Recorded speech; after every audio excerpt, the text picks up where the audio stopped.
예, 오늘도 사도행전 20장의 말씀으로 가겠습니다. 20장 말씀은 오늘 본문은 1절에서 16절인데요. 오늘은 중간을 좀 보겠습니다.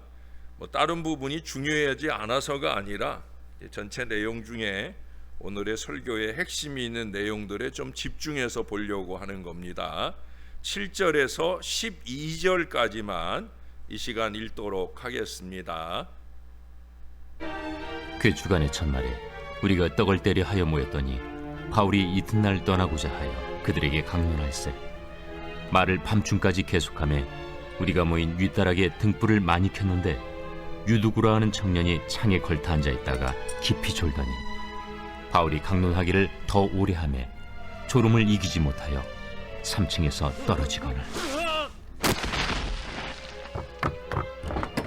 일으켜 보니 죽었는지라. 바울이 내려가서 그 위에 엎드려 그 몸을 안고 말하되 떠들지 말라. 생명이 그에게 있다. 하고 올라가 떡을 떼어 먹고 오랫동안 곧 날이 새기까지 이야기하고 떠나니라. 사람들이 살아난 청년을 데리고 가서 적지 않게 위로를 받았더라. 아멘. 예. 인간은 누구나 죽음을 경험합니다. 아무리 많은 돈과 명예와 권력을 가진 사람도 죽음을 이겨낼 힘은 없어요. 세인의 존경을 받은 철학자 소크라테스도 악법도 법이다라는 말을 남기며 죽음의 고배를 마셨습니다. 천하를 호령했던 권력자 진시 황제도 더 오랫동안 살기 위해 불로초를 찾기까지 했지만은 결국은 죽음을 이겨내지 못했습니다. 이렇듯 인간은 죽게 마련입니다. 그런데 어떻게 죽느냐의 차이죠. 어떻게 살아있느냐의 차이예요. 죽음으로 모든 것이 끝나는 것이 결코 아니기 때문이에요. 오늘 본문에 보니까 청년 유두고가 죽음에서 생명으로 옮겨지는 과정이 기록되어 있어요. 어떻게 죽었던 자가 살아날 수 있었을까? 이제 이 본문을 중심으로 죽음에서 생명으로 옮겨진 이 유두고의 사건을 통해 우리도 정신 바짝 차리는 그런 교훈을 함께 생각해 보려고 합니다. 누군가에게는 더 정신을 바짝 차려야 되는 말씀이 될 수도 있을 거예요. 자, 오늘 청년은 예배에 열심인 것을 보게 됩니다. 청년은 예배하기 위해 모인 무리들 가운데 있었어요. 그날은 한 주간의 첫날인 주일입니다. 첫날은 예수 그리스도께서 죽은 자들 가운데 부활하신 날이기 때문에 주의 날이라 불려지고 그만큼 중요한 날입니다. 이날에 청년은 예배하였습니다. 하나님께서는 자기에게 예배하는 자들을 찾고 계시죠. 시내산에서 하나님께서 모세에게 말씀하셨을 때도 그들이 광야 노중을 지나고 있지만 그래도 때마다 순간마다 예배할 수 있기 위하여 성막을 지으라고 말씀하셨어요.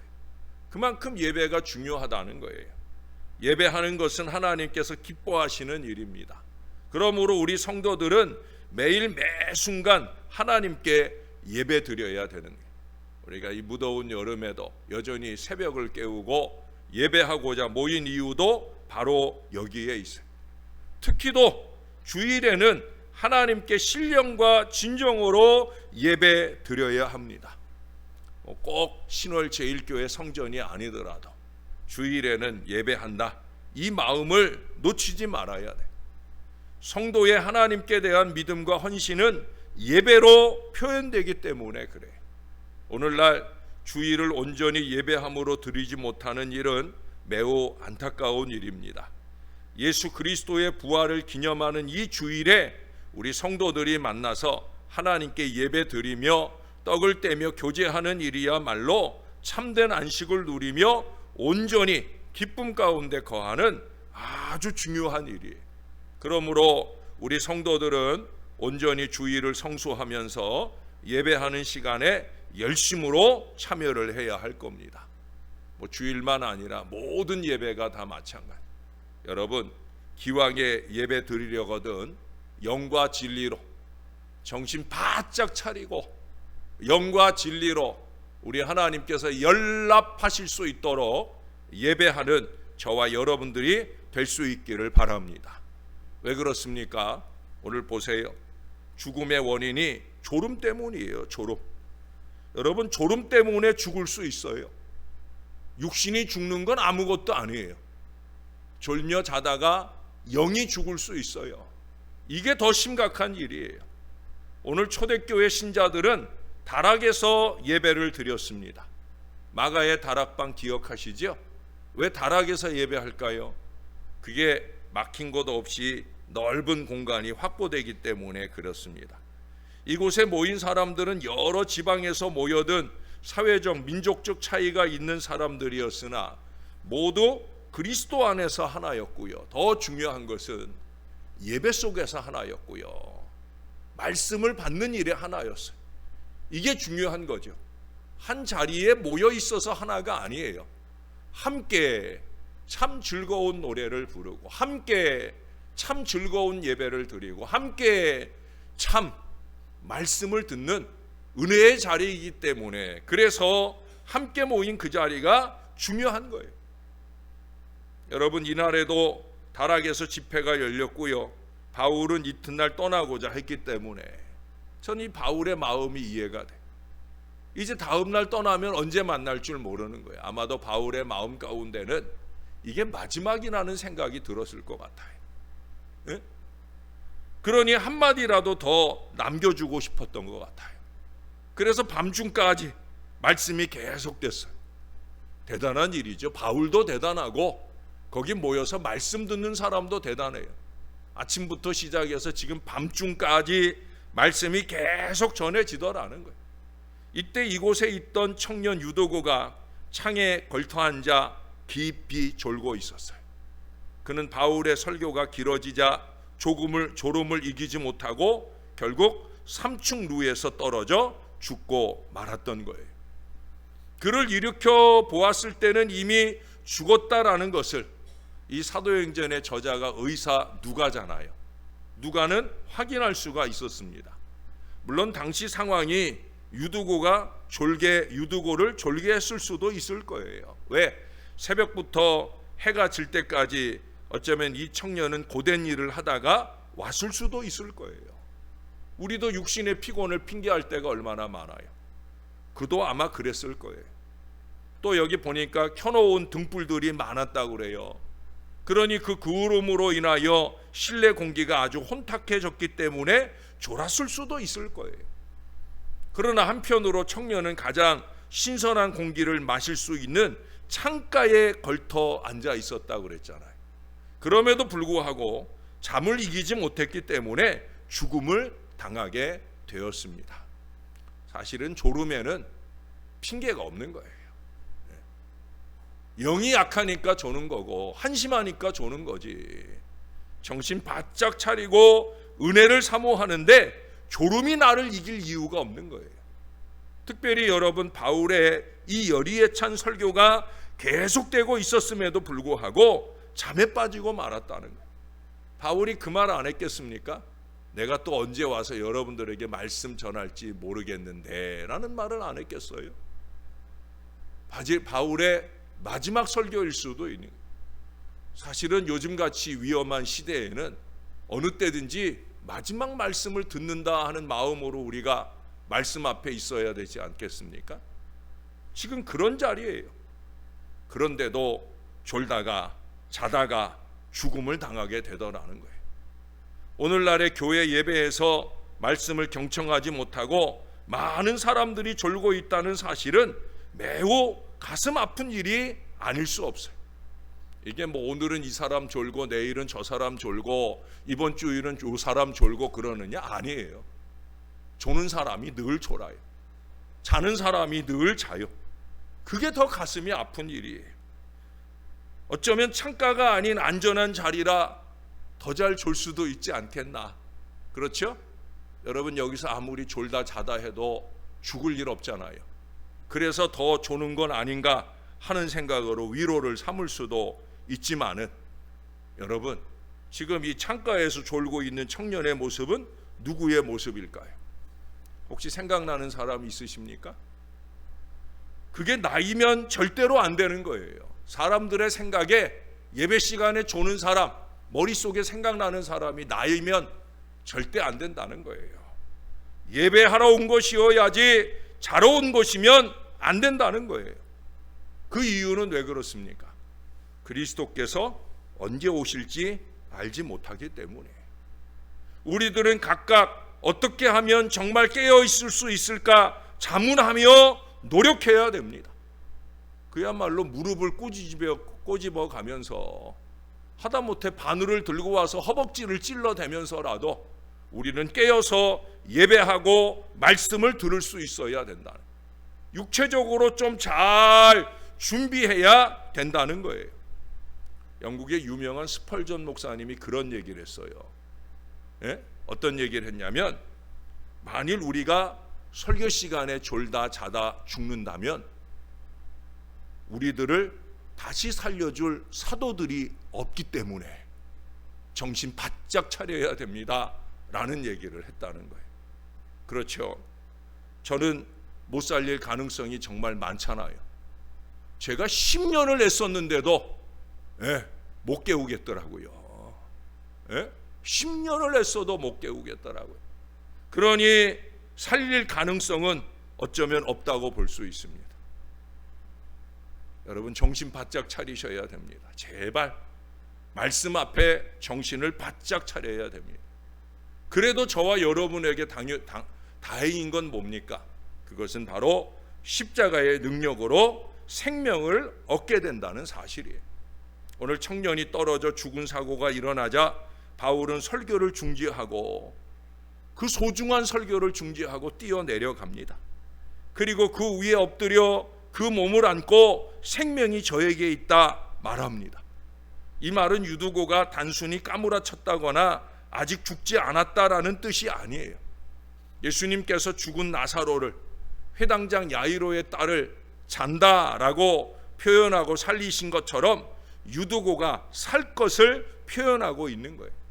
과연 사도 바울의 말대로 청년 유두고는 다시 살아났고 사람들이 그 아이를 데리고 왔어요. 여기서 바울이 청년에게 행한 치료 방법은 과거 엘리야 엘리사가 행했던 치료 방법과 유사하죠. 엘리야가 주모의 아들이 죽게 되자 그 아이 위에 몸을 3번 펴서 엎드리고 여호와께 부르짖을 때 아이가 생명을 얻는 기적이 일어났죠. 또 엘리사의 경우에는 더 죽은 아이를 침상에 눕히고 여호와께 기도하며 그 아이 위에 엎드려서 입과 눈과 손을 맞추고 그 몸에 엎드렸을 때 그때 이 아이가 살아나는 역사가 일어난 걸 보게 됩니다. 자, 그러나 바울과 이들의 다른 차이가 있죠. 그건 뭐겠습니까? 이렇게 죽음에서 생명으로 옮기는 기적의 역사가 예수 그리스도의 십자가의 능력으로 말미암았다는 사실이에요. 예수님으로부터 비롯되었다는 거예요. 예수님께서는 말씀하시기를 나는 부활이요 생명이니 나를 믿는 자는 죽어도 살겠고 무릇 살아서 나를 믿는 자는 영원히 죽지 아니라 말씀하셨어요. 사랑하는 여러분, 바로 그렇습니다. 예수님의 십자가에서의 죽으심은 우리 신자들을 의롭게 하시고 영생을 주시기 위한 하나님의 뜻이에요. 우리로 졸게 함도 아니고 자게 함도 아니고 죽게 함도 아니고 저와 여러분들에게 영생하는 은혜, 깨어있는 은혜를 주시기 위하여 주님은 십자가의 모든 고통을 다 겪으셨다는 거예요. 실로 우리 성도의 참 소망은 죽은 자가 십자가의 능력을 힘입어 생명의 부활로 다시 사는 거예요. 저와 여러분은 이미 그렇게 다시 살고 있는 줄로 믿습니다.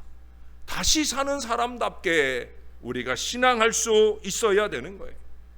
본문의 사건처럼 죽은 자가 다시 살아나 생명을 얻게 되는 이 기적은 그리스도의 재림 때 우리 성도들이 생명의 부활을 얻게 될 것을 예표하고 있습니다.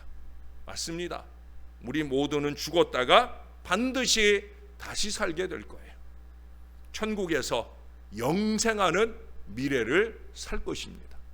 저와 여러분은 그런 믿음의 사람답게 예배할 수 있어야 됩니다. 살아갈 수 있어야 됩니다. 하나님께 영광 될 수 있어야 할 것입니다.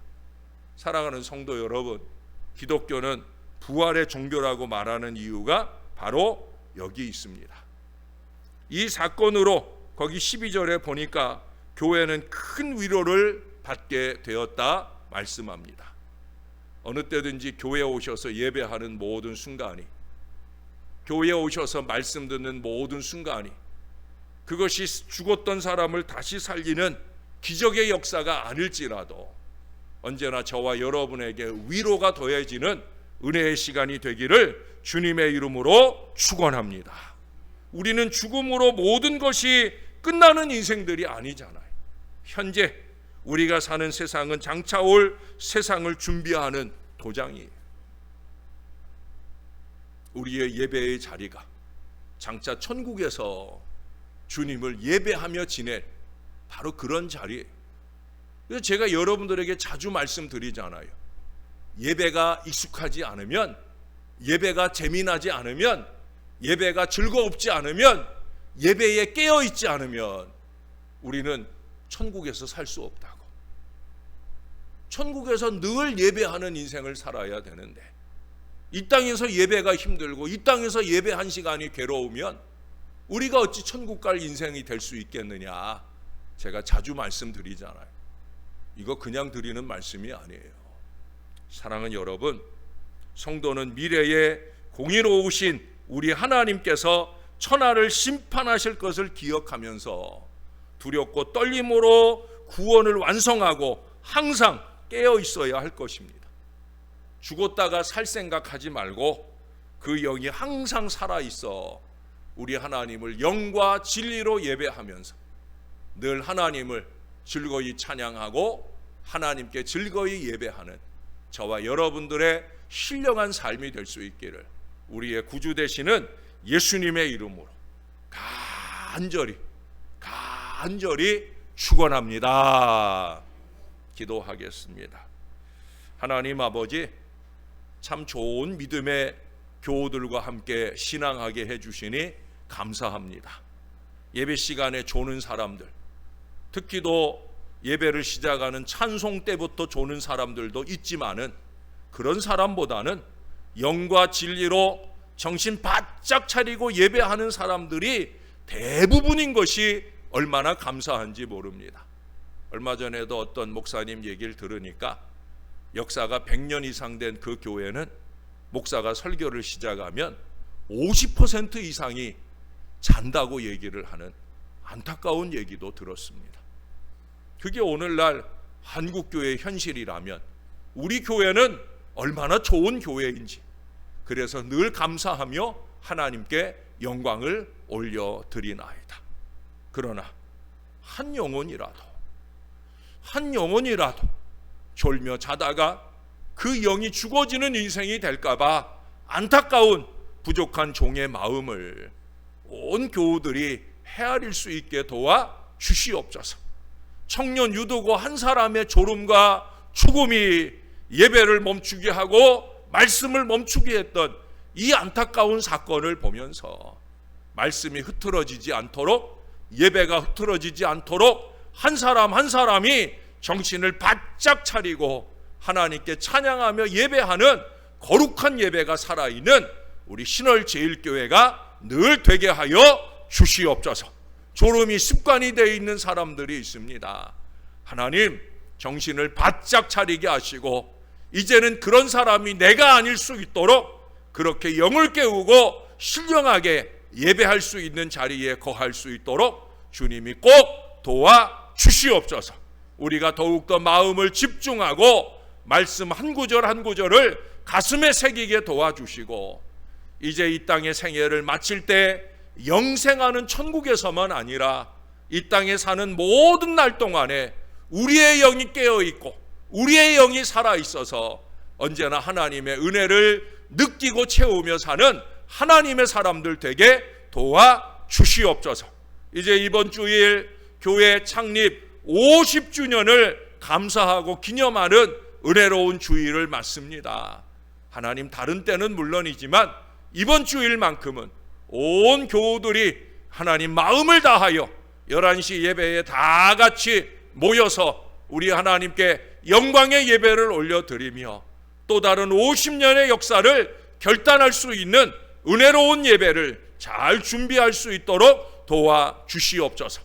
구석구석 소재되고 청소되는 일이 오늘까지 진행되온데 우리 하나님, 교회 성전만 아니라 우리의 마음 가운데에도 깨끗해져야 할 모든 것들을 깨끗한 마음으로 정리하고 주님 앞에 예배하여 영광 올려드리는 근본 주일이 꼭 되도록 우리를 붙들어 주시옵소서.